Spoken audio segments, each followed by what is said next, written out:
Happy Wednesday 2027. I have officially been asked to be a YouTube influencer because they are so excited about my teaching videos.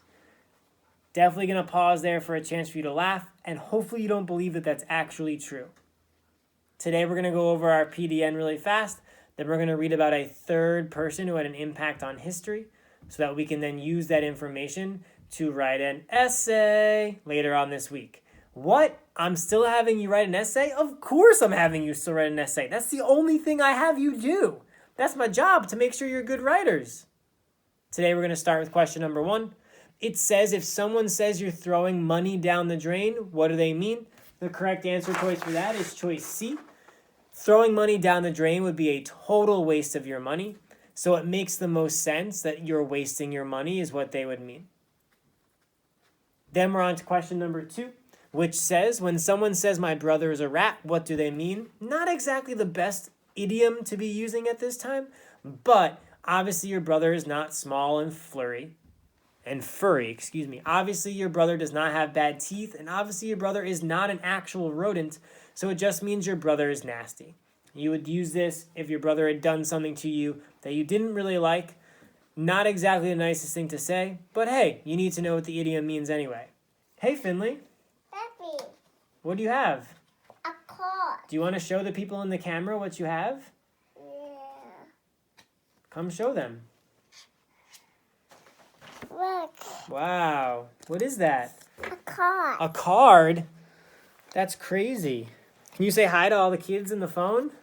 Hi, kids on the phone. I'm teaching them. Hi, kids. I'm teaching them because we don't have school. They're all there too. Hi, kids. All right, but they need to learn, so you're going to go play, right? Yeah. Okay, can you go play? So I got one more PDN question to review with them. Why? Because they need to learn. They need to be super smart.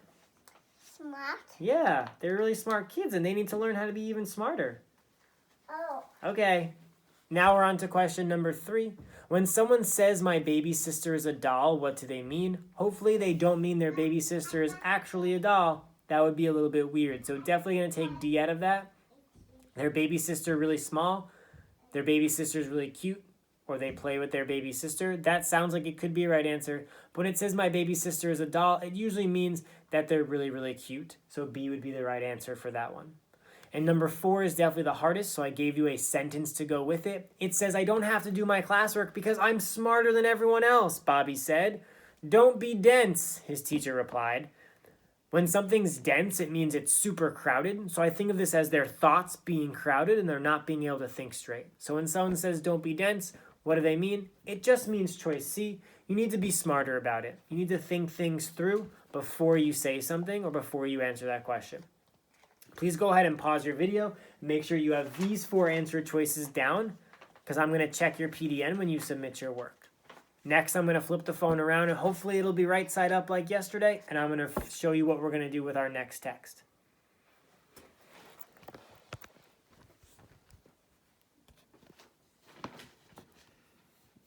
Today we're going to read text number 3 about one of my favorite women in the world, Ruth Bader Ginsburg. I'm going to start in the section that says early life. I'm going to read the first paragraph to you, show you my annotations and my questions, and then you're going to read the rest on your own, or if you'd like, I'll read it out loud to you. It starts with where it says early life. Ruth Bader Ginsburg graduated from Cornell University in 1954, finishing first in her class. She met Martin Ginsburg at Cornell, and they married the same year. Their first child was born soon after Martin was drafted into the military, where he spent 2 years. The couple then became students at Harvard University a year apart. At Harvard, Ginsburg learned to balance life as a mother and a law student. There were only 8 other women in her class of more than 500. Ginsburg was an excellent student, and she became the first female member of Harvard's prestigious law journal.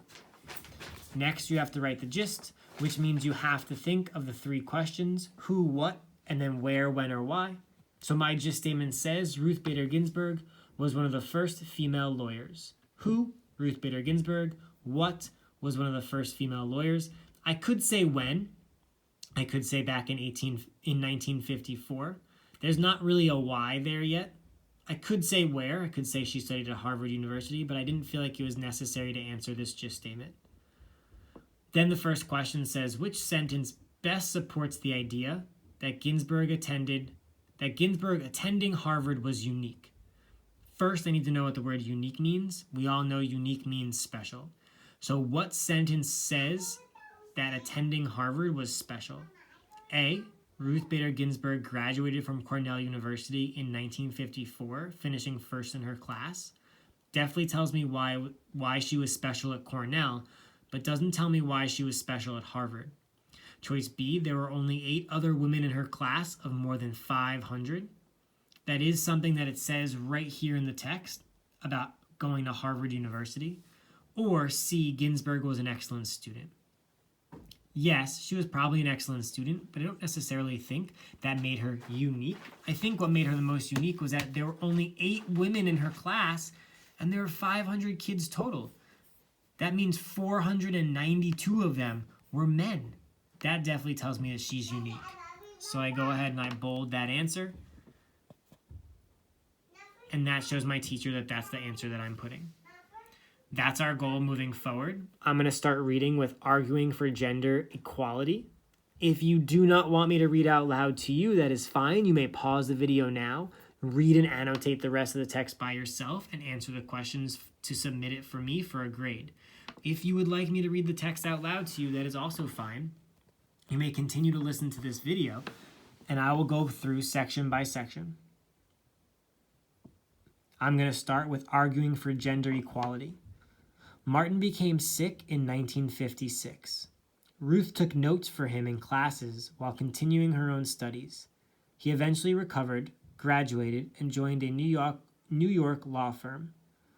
Ruth Ginsburg transferred to Columbia Law School and graduated first in her class in 1959. Even with her top grades, she faced gender discrimination while seeking jobs. Some people did not want to hire her because she was a woman.